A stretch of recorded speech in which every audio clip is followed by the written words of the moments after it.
Drucker says, build on your strengths. Do what you do best and delegate and outsource the rest. Work in your unique ability, your unique strengths. If you don't know what they are, do the profiles, do the assessments, do what you need to do. Find out what you do best, and then create a whole team of people around you to support you, right? Remember, anybody remember Frank Sinatra, a singer? What do you think Frank Sinatra did for a living? He sang. Now, do you think he got on the phone and cold called and sold the tickets? Do you think he moved the piano? Do you think? No. All he did was sing. So he worked on his unique ability, 5 days a week, practice and practice. Tiger Woods, the same thing, right? These guys are professionals. You're all professionals. But sometimes I think as business owners, we do everything, and then because we're the owner, and it's like, well, I could do that. I can do everything. And sometimes we don't realize that, wait a minute. You can do everything. It's not about you not being able to do it. It's not being able to, you can't clean the toilets. Of course you can. We've all been there. But it's like, is that the biggest and best use of your time? Is it the highest use of your time? Is that the best value that you can bring to your team? Think about it.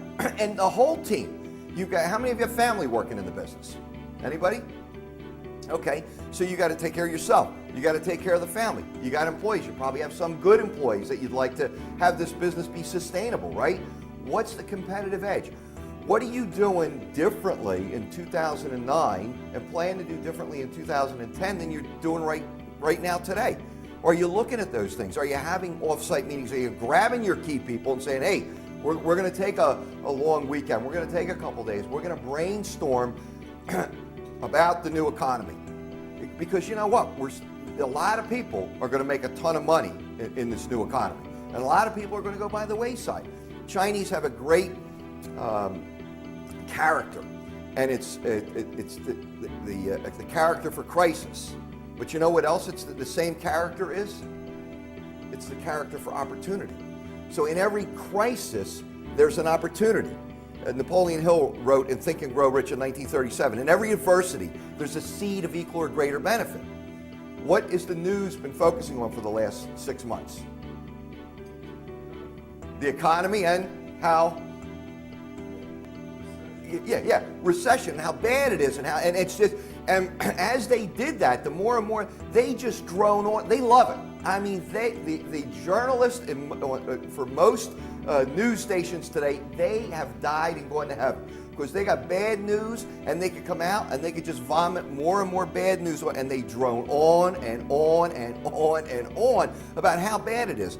If you fill your mind with bad stuff all day long, how effective do you think you're going to be? You think you're going to be looking for new opportunities? You're going to be figuring out new ways to do stuff? If you're listening to the news, I mean, it's a wonder more people aren't jumping off of buildings yet. Because if they're listening to the news every day, it's got to be bad. I mean, I catch it changing CDs.